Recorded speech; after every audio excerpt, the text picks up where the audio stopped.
हमारा अगला श्लोक है पुष्पे गंधम तिले तैलम काष्ठेग्निम पयसि घृतम इक्षौ गूढ़म तथा देहे पश्यात्मानं विवेकतः। पुष्पे गंधम, पुष्प कहा जाता है कुसुम को या फूल को, प्रसून भी कहा जाता है इन्हें, अर्थात ये पुष्प के पर्यायवाची हैं। कुसुम, प्रसून, फूल, सुमन। तो पुष्पे, पुष्प शब्द है, सप्तमी विभक्ति एक वचन का यह रूप है। इसका तात्पर्य होता है पुष्प में। गंधम का तात्पर्य होता है गंध या सुगंध। तिले तैलम, तिल, तिले, तिल शब्द है, सप्तमी विभक्ति एक वचन का यह रूप है। इसका तात्पर्य होता है तिल में। तैलम, तैल, अर्थात उसका जो सार होता है, देखिए पुष्प का सार क्या है, उसका गंध। तिल का सार क्या है, उसका तेल। काष्ठेग्निम, काष्ठेग्निम, काष्ठ, काष्ठे धन अग्निम इति काष्ठेग्निम। काष्ठे, काष्ठ मूल शब्द है, सप्तमी विभक्ति एक वचन का यह रूप है। काष्ठ का मतलब होता है लकड़ी, काष्ठे का तात्पर्य हुआ लकड़ी में। तो काष्ठे धन अग्निम इति काष्ठेग्निम, यहाँ पर पूर्व रूप स्वर संधि है। अग्निम मतलब होता है अग्नि या आग। पयसी, पयसी का तात्पर्य होता है दुग्ध या दूध। घृतम, घृतम का तात्पर्य होता है घी। पयसी, पय मतलब होता है दूध, पयसी मतलब दूध में, इसका पर्याय होगा दुग्धे संस्कृत में। तो पयसी दुग्धे। इक्षौ, इक्ष कहा जाता है इक्ष या गन्ना, जैसा आप चित्र में देख भी पा रहे हैं, इन्हें कहा जाता है इक्ष। इसका विशेष पूजन आदि में उपयोग किया जाता है, आप सभी जानते भी हैं। तो इक्षौ गुड़म, इक्ष से गुड़ या इक्ष में गुड़। तथा देहे, तथा मतलब उसी प्रकार से। देह, देह मूल शब्द है, सप्तमी विभक्ति एक वचन का यह रूप है और इसका तात्पर्य होता है देह में या शरीर में। पश्यात्मानम, पश्य धन आत्मानम, अर्थात पश्य मतलब देखो, आत्मानम मतलब आत्मा को। विवेकतः, विवेक मूल शब्द है और तः यह प्रत्यय जुड़ा हुआ है। इस तः प्रत्यय का प्रयोग पंचमी विभक्ति के अर्थ में किया जाता है। किसी भी शब्द में आप तः प्रत्यय का योग करते हैं तो वह पंचमी विभक्ति का अर्थ देने लगता है। जैसे ग्राम शब्द है, ग्राम शब्द का पंचमी होता है ग्रामात। इसी तरह से ग्रामात के स्थान पर यदि आपको दूसरा शब्द लिखना है तो आप लिख सकते हैं ग्रामतः, ग्राम धनतः इति ग्रामतः। तो ग्रामात का जो अर्थ है वही अर्थ ग्रामतः का होगा। इसी तरह से विवेक शब्द का पंचमी विभक्ति बनता है विवेकात। विवेकात का तात्पर्य होता है विवेक से और यही अर्थ देता है विवेकतः, विवेक धनतः इति विवेकतः। तो विवेकात का पर्याय क्या हो जाएगा, विवेकतः। हमने क्या किया, विवेकात कहते हैं यह शब्द रूप है, कारक रचना कहते हैं, पंचमी विभक्ति एक वचन का यह रूप है। लेकिन विवेक शब्द में यदि हम तः प्रत्यय का योग कर दें तो सीधा पंचमी विभक्ति का अर्थ देने लगता है। तो पुष्पे गंधम, पुष्प में गंध होता है, गंध अर्थात सुगंध होता है। तिले तैलम, तिल में तेल होता है। काष्ठेग्निम, लकड़ी में अग्नि होती है। पयसि घृतम, दूध में घी होता है। इक्षौ गुढ़म, ईख में गुड़ होता है। तथा जिस प्रकार से पुष्प में गंध होता है, तिल में तैल होता है, लकड़ी में अग्नि होती है, दूध में घी होता है और इक्ष में अर्थात गन्ना में गुड़ होता है, उसी प्रकार से देहे शरीर में पश्चात्मानं विवेकतः, शरीर में विवेक पूर्वक आत्मा को देखना चाहिए। अर्थात जिस शरीर की हम बात करते हैं, जैसे पुष्प में गंध दिखाई नहीं देता है, तिल में तेल दिखाई नहीं देता है, लकड़ी में छुपा हुआ अग्नि दिखाई नहीं देता है, दूध में समाहित घी दिखाई नहीं देता है और इक्ष में समाहित गुड़ दिखाई नहीं देता है, लेकिन हाँ, उसका अस्तित्व वहाँ होता है। इसी तरह से हमारे और आपके शरीर में आत्मा उसी तरह समाहित है, जैसे पुष्प में गंध, तिल में तेल आदि जो है समाहित हैं, उसी तरह से हमारे शरीर में आत्मा समाहित है। इसे हमें विवेक पूर्वक अर्थात ज्ञान चक्षु से हमें देखने की आवश्यकता है। तो जो दिखाई देता है केवल वही होता है ऐसा नहीं है, नहीं दिखता है फिर भी यह होता है, क्योंकि व्यक्ति जब मृत हो जाता है तब शरीर तो वही होता है, लेकिन उसमें आत्मा या प्राण नहीं होने पर वह शरीर अचल हो जाता है, उनमें गति नहीं होती है। तो हमारे शरीर में जब तक प्राण है, जब तक आत्मा है, तब तक इसमें गति है। और यह आत्मा हमारे शरीर में उसी तरह समाहित है जिस तरह से ये अभी आपको बताया गया कि पुष्पे गंधम, पुष्प में गंध, तिले तैलम, तिल में तैल, काष्ठेग्निम, काष्ठ में अग्नि, पयसि घृतम, दूध में घी, इक्षौ गुड़म, और इक्ष में गुड़ समाहित होता है। उसी तरह से हमारे शरीर में, हमारे आपके शरीर में आत्मा जो है निवास करती है। इसको हमें विवेकतः पश्य, विवेक पूर्वक देखना चाहिए, समझना चाहिए। दूध में घी सहज रूप से प्राप्त होता है क्या? नहीं, इसको एक विशेष प्रक्रिया होती है, उस विशेष प्रक्रिया से दूध में से घी प्राप्त किया जाता है, विशेष प्रक्रिया से इक्ष में से गुड़ प्राप्त किया जाता है, विशेष प्रक्रिया से तिल से तेल प्राप्त किया जाता है, उसी विशेष प्रक्रिया से पुष्प से गंध का अनुभव किया जाता है। तो ऐसे ही उस विशेष प्रकार से शरीर में आत्मा की उपस्थिति को हमें देखना चाहिए।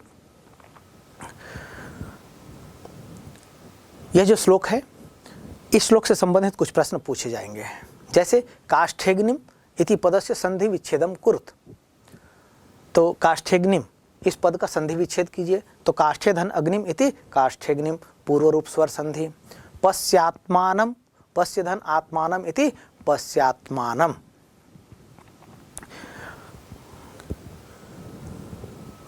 प्रश्न पूछा जा सकता है कुसुमे इति पदस्य पर्याय पदम अस्मिन् श्लोके किम पदम प्रयुक्तम। कुसुमे, इस पद के अर्थ में इस श्लोक में कौन सा पद प्रयुक्त हुआ है, यह प्रश्न है। कौन सा पद है? बिल्कुल सही, पुष्पे। तो उत्तर लिखेंगे कुसुमे इति पदस्य पर्याय पदम अस्मिन् श्लोके प्रयुक्त पदम अस्ति पुष्पे। ऐसे प्रश्न पूछा जा सकता है दुग्धे इति पदस्य पर्याय पदम अस्मिन् श्लोके किम पदम प्रयुक्तम। अर्थात दुग्धे इस अर्थ में किस पर्याय पद का प्रयोग किया गया है। तो उत्तर क्या होगा? बिल्कुल सही, पयसि। तो उत्तर लिखेंगे दुग्धे इति पदस्य पर्याय पदम अस्मिन् श्लोके प्रयुक्त पदम अस्ति पयसि। ऐसे प्रश्न पूछा जा सकता है शरीरे, शरीरे इति पदस्य पर्याय पदम अस्मिन् श्लोके किम पदम प्रयुक्तम। शरीरे इस अर्थ में किस पर्याय पद का प्रयोग श्लोक में किया गया है? तो उत्तर है शरीरे इति पदस्य पर्याय पदम अस्मिन् श्लोके प्रयुक्त पदम अस्ति देहे। ऐसे प्रश्न पूछा जा सकता है प्रयुक्त अस्मिन् श्लोके प्रयुक्त अव्यय पदम चिनुत। अर्थात इस श्लोक में जो अव्यय पद प्रयुक्त हुआ है वो चुनकर हमें लिखना है। तो उत्तर क्या होगा? तो अव्यय पद को आपको चयन करना है। अव्यय पद कौन सा है इस श्लोक में? अव्यय पद है तथा। तो इसका आपको चयन करना है और लिख देना है। हो गया उत्तर आपका। इसी तरह से विभिन्न शब्दों के रूप को पहचानने के लिए कहा जा सकता है, जैसे पुष्पे इति पदे प्रयुक्त विभक्तिम लिखत। तो पुष्पे जो कहा गया है इसमें विभक्ति कौन सी प्रयुक्त हुई है? यहाँ पर जो शब्द प्रयुक्त हुआ है श्लोक में उसमें सप्तमी विभक्ति का प्रयोग हुआ है। वैसे पुष्पे शब्द जो है पुष्प शब्द है, पुष्प नपुंसकलिंग का शब्द है, पुष्पम पुष्पे पुष्पाणि, पुष्पम पुष्पे पुष्पाणि, इस तरह से रूप बनता है। तो ऐसे ही सप्तमी विभक्ति में आते हैं तब वहाँ भी रूप बनता है पुष्पे पुष्पयोः पुष्पेषु। तो पुष्पे शब्द जो है 3 स्थानों पर प्रयुक्त होता है। कहाँ कहाँ? एक प्रथम विभक्ति द्विवचन, द्वितीय विभक्ति द्विवचन और सप्तमी विभक्ति एक वचन में। तो इन तीनों स्थानों पर इसका प्रयोग होता है, लेकिन यहाँ श्लोक में जो प्रयुक्त हुआ है यह सप्तमी विभक्ति एक वचन का है। क्यों? पुष्पे गंधम, पुष्प में गंध, इसकी बात की में कहाँ लगता है? अधिकरण में लगता है। आप सभी जानते हैं विभक्तियों के विषय में। कर्ता ने कर्म को करण से के द्वारा, संप्रदान के लिए, अपादान से पृथक होने के अर्थ में, संबंध का के की रा रे री, अधिकरण में पे पर, संबोधन हे अरे अहो। तो ये सभी क्या है? ये विभक्ति चिन्ह हैं, विभिन्न कारकों में लगने वाले विभक्ति चिन्ह हैं। तो पुष्पे जो कहा गया है इसमें प्रयुक्त हुआ है क्या? में, इसलिए यह क्या हुआ? अधिकरण कारक हुआ। अधिकरण कारक होने के कारण से यह सप्तमी विभक्ति का पद हुआ। तो इस तरह से विभिन्न पदों के विषय में प्रश्न पूछे जा सकते हैं। इनके विषय में आपको जानकारियां रखनी है, तभी आप निश्चित रूप से जितने भी प्रश्न इस श्लोक से संबंधित पूछे जाएंगे उनके उत्तर आप देने में समर्थ होंगे। चलिए आगे बढ़ते हैं। हमारा अगला श्लोक है सत्येन धार्यते पृथिवी, सत्येन तपते रविः, सत्येन वाति वायुश्च, सर्वं सत्ये प्रतिष्ठितम्। सत्येन धार्यते पृथिवी। सत्येन, यह जो शब्द कहा गया है सत्य मूल शब्द है, तृतीय विभक्ति एक वचन का यह रूप है और इसका तात्पर्य होता है सत्य से या सत्य द्वारा, से के द्वारा, दोनों करण कारक में अभी हमने पढ़ा तो उसमें से और के द्वारा दोनों का प्रयोग करण कारक अर्थात तृतीय विभक्ति में किया जाता है। तो सत्य मूल शब्द है, तृतीय विभक्ति एक वचन का यह रूप है और इसका तात्पर्य होता है सत्य से या सत्य के द्वारा। धार्यते, धार्यते का मतलब होता है धारण किया जाता है। पृथ्वी, पृथ्वी को, सत्येन तपते रविः, और सत्य से, तपते मतलब वो क्या करता है? तपता है या चमकता है। क्या? रवि, रवि कहा जाता है सूर्य को। इसके अलग अलग पर्यायवाची भी होते हैं, आप सभी जानते हैं, प्रभाकर कहते हैं, दिनकर कहते हैं। सत्येन वाति वायुश्च, वायुश्च शब्द जो आया है यह संधि युक्त पद है, संधि विच्छेद करें। वायुधन च इति वायुश्च, यहाँ विसर्ग संधि का प्रयोग हुआ है। तो सत्येन, सत्य से या सत्य द्वारा, वाति मतलब बहती है या प्रवाहित होती है, वायु, वायु कहते हैं वायु को या पवन को। तो वायु का पर्याय क्या है? पवन है, परीक्षा में पूछा जाता है। सर्वम सत्ये प्रतिष्ठितम, सर्वम सब सत्य, सत्य में ही, प्रतिष्ठितम प्रतिष्ठित है। तो सत्येन धार्यते, देखिए सत्येन धार्यते पृथ्वी, सत्येन तपते रवि, संसार का मूल है सत्य। सत्य है तब यह संसार टिका हुआ है, यह धरती टिकी हुई है। जितने हम चराचर जगत की बात करते हैं ये सभी सत्य के कारण ही अपने अस्तित्व में हैं। इसलिए कहा गया सत्येन धार्यते पृथ्वी, सत्य के द्वारा ही पृथ्वी को धारण किया जाता है, सत्य के कारण ही पृथ्वी अपने अक्ष पर टिकी हुई है। सत्येन तपते रवि, और उस सत्य के कारण ही रवि अर्थात सूर्य जो है अपने नियत कार्य को संचालित कर रहा है, अर्थात संसार को प्रकाश देने का कार्य कर रहा है। तो सत्येन तपते रवि, सत्य के कारण ही सूर्य क्या कर रहा है? यह चमक रहा है।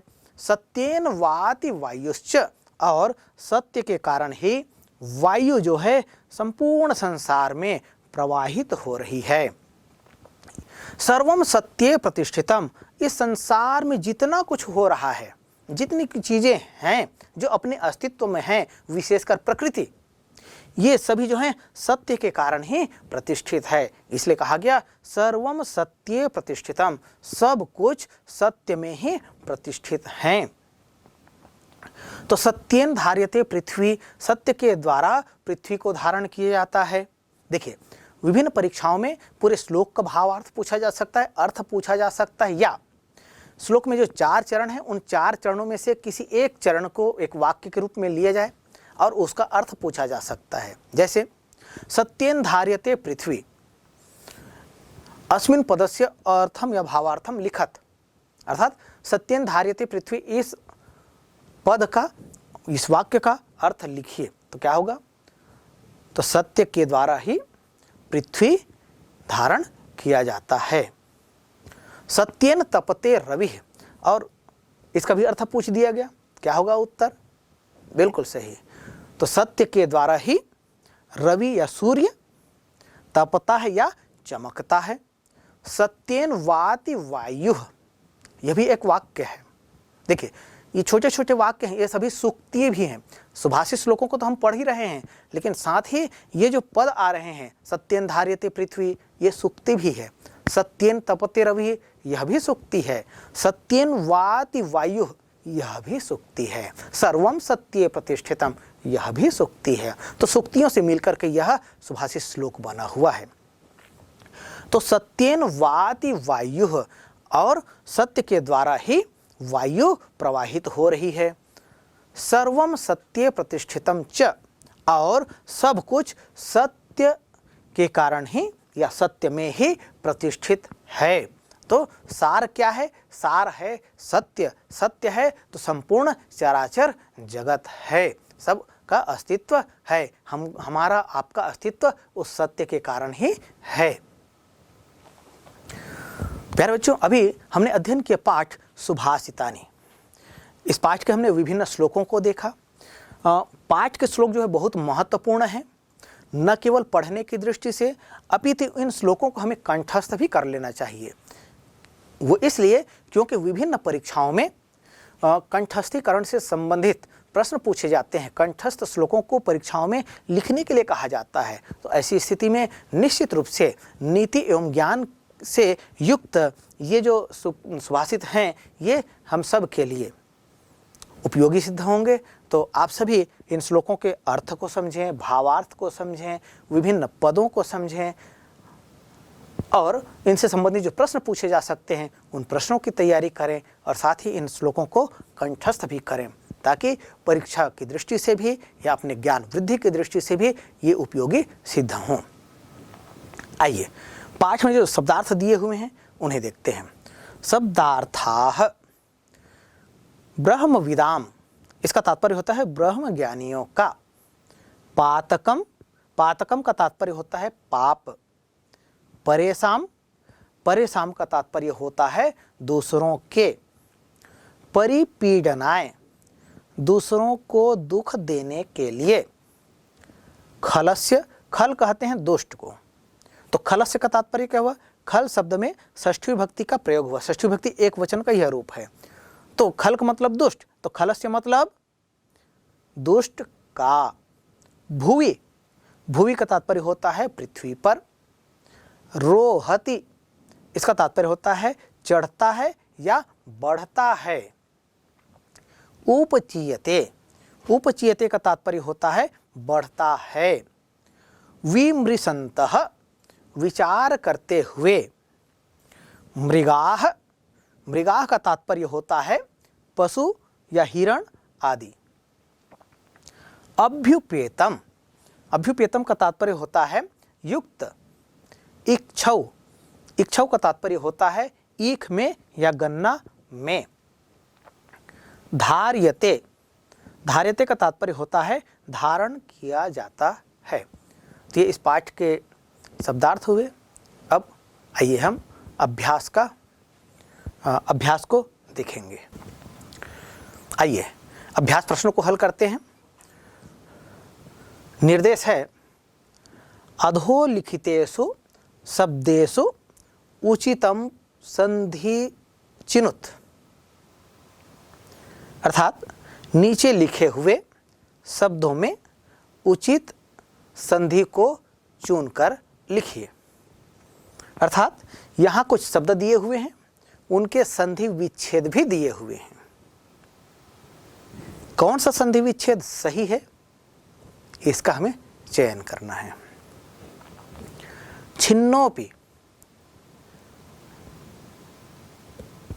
संधि विच्छेद दिया हुआ है, छिन्नः धन अपि और छिन्ना धन अपि। सही कौन सा है, यह भी हमने पाठ में अध्ययन किया। उसके आधार पर अब हम देखें तो छिन्नोपि, छिन्नः धन अपि इति छिन्नोपि विसर्ग संधि का यह उदाहरण है। तो इस तरह से सही कौन सा हुआ, छिन्नः धन अपि, यह सही है। संधि का नाम क्या है? हाँ, यहाँ संधि का नाम नहीं पूछा गया है, लेकिन संधि का नाम भी आपको जानना चाहिए कि कौन से संधि के नियम, किस संधि नियम के आधार पर यहाँ संधि हुई है या संधि विच्छेद हुआ है। तो छिन्नः धन अपि इति छिन्नोपि विसर्ग संधि। अगला शब्द है क्षीणोप्युपचीयते, क्षीणः धन अप्युपचीयते, क्षीणः धन अपि धन उपचीयते। सही कौन सा होगा, हमने पाठ में पढ़ा। तो क्षीणः धन अपि धन उपचीयते, क्षीणः धन अपि, यहाँ पर विसर्ग संधि का प्रयोग हुआ। अपि धन उपचीयते, यहाँ पर यण स्वर संधि का प्रयोग हुआ। ध्यान दीजिएगा, इस तरह का कोई भी शब्द दिया जाता है तो उसमें जितनी संधियां हैं उन सभी को हमें पृथक करना होता है और साथ ही संधि का नाम भी हमें जानना चाहिए। आइए आगे बढ़ते हैं। अगला शब्द है पुनश्चंद्रः, पुनः धन चंद्रः या पुनस् धन चंद्रः। अब ये दो रूप दिए हैं, दोनों तरह का विग्रह होता है, लेकिन सकार वाला जो रूप दिया गया है ये चूंकि हलंत वाला है, और हलंत वाला जो होता है ये क्या होता है, विसर्ग में परिवर्तित हो जाता है। इसलिए क्या होगा, ये पुनः धन चंद्रः, यह रूप सही है और यहाँ विसर्ग संधि है। मृगाश्चरन्ति, मृगाः धन चरन्ति और मृगाः धन च धन रन्ति, ये दिया हुआ है। सही कौन सा है, सही रूप है मृगाः धन चरन्ति, क्योंकि चर धातु है। चर धातु का लट लकार प्रथम पुरुष बहुवचन का यह रूप है। चरति चरतः चरन्ति, तो मृगाः धन चरन्ति इति मृगाश्चरन्ति। कौन सी संधि हुई, ध्यान दीजिएगा, धन के चिन्ह के आगे आपको चूंकि विसर्ग दिखाई दे रहा है इसलिए विसर्ग संधि है। धन के चिन्ह के आगे यदि आपको हलंत दिखाई दे, ये व्यंजन दिखाई दे, तो वहाँ क्या होगा, व्यंजन संधि होगा। और धन के चिन्ह के आगे और पीछे दोनों तरफ यदि आपको स्वर दिखाई दे तो वहाँ पर स्वर संधि होगा। फिर स्वर संधि के अलग अलग भेद हैं, जैसे गुण स्वर, दीर्घ स्वर संधि है, गुण स्वर संधि है, वृद्धि स्वर संधि है, यण स्वर संधि है, आयाद स्वर संधि है, पूर्व रूप स्वर संधि है। तो इन सभी संधियों की आप जो अलग अलग नियम है उसको आप जानते हैं, उसके आधार पर उसका निर्णय कर सकते हैं। हाँ, कोई विद्यार्थी यदि नहीं कर पाता है तो ऐसी स्थिति में वहाँ आप स्वर संधि भी लिख सकते हैं। नासौ, ना धन सौ और न धन असौ, सही कौन सा होगा। संस्कृत में न जो है अव्यय है, ना जैसा शब्द नहीं होता है, इसलिए सही रूप होगा न धन असौ। यहाँ पर दीर्घ स्वर संधि है। चलिए आगे बढ़ते हैं। अगला शब्द है यच्छलेनाभ्युपेतम,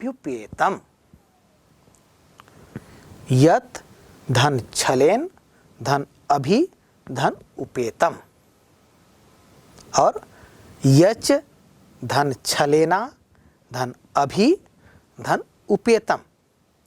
सही कौन सा है, सही रूप है यत धन छलेन धन अभि धन उपेतम। यह रूप सही है। क्या क्या संधि होगी? जितने बार धन का चिन्ह प्रयुक्त हुआ है उतनी बार संधियां हैं।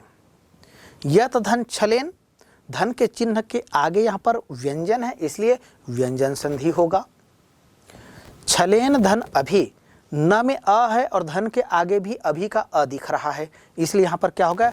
ये स्वर संधि। कौन सा स्वर संधि? अ और अ मिलकर के आ हो जा रहा है, दीर्घ हो जा रहा है इसलिए क्या हो गया? दीर्घ स्वर संधि हो गया। अभि धन उपेतम, अभि भी जो कह रहे हैं इसमें क्या है? भ के साथ में ई का योग है तो ई है और धन के चिन्ह के बाद क्या है? ऊ है तो इसलिए क्या हो गया? ई और ऊ का योग हुआ और वह क्या बन गया? य बन गया। तो इसलिए यह यण स्वर संधि है। यण स्वर संधि का नियम हम जानते हैं। जब किसी स्वर के आगे उससे भिन्न स्वर आता है और उसको य व र ल हो जाता है तब वहाँ यण स्वर संधि होता है। तो इस तरह से यहाँ यण स्वर संधि हुआ। चलिए आगे बढ़ते हैं। हमारा अगला शब्द है काष्ठेग्निम। काष्ठे धन अग्निम, काष्ठ धन अग्निम। कौन सा रूप सही है? तो हमने पाठ में पढ़ा है उसके आधार पर काष्ठे धन अग्निम यह रूप सही है। और संधि कौन सी है? संधि है पूर्व रूप स्वर संधि। पूर्व रूप स्वर संधि का नियम आप जानते हैं। काष्ठे जो दिया गया है यह सप्तमी भक्ति का रूप है और इसके साथ में चूंकि अ का योग हो रहा है वो अ जो है उसको छुपाने के लिए या उसको अव्यक्त रखने के लिए, लेकिन हाँ छुपा हुआ है यह बताने के लिए ये एस जैसा जो दृश्य दिखाई दे रहा है, अंग्रेजी का एस अक्षर होता है वैसा जो दिखाई दे रहा है इसको कहा जाता है अवग्रह। तो काष्ठेग्निम, तो काष्ठे धन अग्निम इति काष्ठेग्निम पूर्व रूप स्वर संधि। वायुश्च, वायु धन च और वायु धन च। सही कौन सा होगा?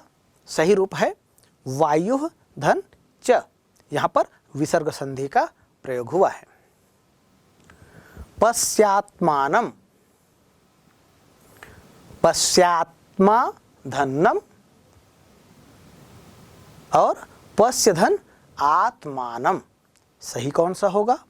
जो अवग्रह का रूप दिखाई दे रहा है ये क्या है? यह ही आ का रूप है तो इसलिए पश्य धन आत्मानम इति पश्चात्मानम। ये कौन सा संधि होगा? यह भी पूर्व रूप स्वर संधि है। तो इस तरह से हम विभिन्न अभ्यासों को हल कर सकते हैं। आइए आगे बढ़ते हैं और अगला अभ्यास है निर्देश। निम्नांकित प्रश्नानाम उत्तराणि संस्कृत भाषया लिखत। जो निर्देश दिया गया है संस्कृत में है। परीक्षा में भी आजकल जो निर्देश दिए जाते हैं वो संस्कृत में रहते हैं तो उन निर्देशों को आपको भली भांति समझना है कि क्या पूछा जा रहा है, क्या हमें करना है। तो निम्नांकित प्रश्नानाम उत्तराणि संस्कृत भाषया लिखत मतलब नीचे लिखे हुए प्रश्नों के उत्तर संस्कृत भाषा में लिखो, ये कहा जा रहा है। हो सकता है कभी किसी परीक्षा में आपको संस्कृत में उत्तर न लिख करके हिंदी में लिखने के लिए कह दिया जाए, कहा जा सकता है। तो इसलिए हम इन प्रश्नों का उत्तर संस्कृत में भी और हिंदी में भी दोनों भाषाओं में इसका उत्तर तैयार करेंगे। प्रश्न है क तापसा नाम बलम किम अस्ति। यह प्रश्न है। प्रश्न का उत्तर तपस्वियों का बल क्या है, यह प्रश्न है। तो उत्तर क्या है? हम पाठ पढ़े हैं। तो तापसा नाम बलम तपोस्ति या तापसा नाम बलम तपः अस्ति। तपस्वियों का बल जो है तप है। ऐसा हिंदी में भी और संस्कृत में भी दोनों भाषाओं में हमें उत्तर देना आना चाहिए। चलिए आगे बढ़ते हैं। अगला प्रश्न है कस्मिन कलहो नास्ति। किसमें कलह नहीं है। अर्थात कि इसमें कलह नहीं होता है। तो हमने श्लोक पढ़ा है, तो श्लोक के आधार पर उत्तर देते हैं। ध्यान दीजिएगा, यहाँ जितने प्रश्न दिए गए हैं ये सभी प्रश्न जो है पाठ के आधार पर है, इसलिए उत्तर भी आपको पाठ के आधार पर ही देना है। तो प्रश्न है कस्मिन कलहो नास्ति, किसमें कलह नहीं है। तो उत्तर होगा मौने कलह या कलहो, मौने कलहो नास्ति, मौन में कलह नहीं है, अर्थात मौन रहने पर कलह नहीं होता है। तो इस तरह से हम उत्तर देंगे। चलिए आगे बढ़ते हैं। अगला प्रश्न है छिन्नोपि कह रोहति,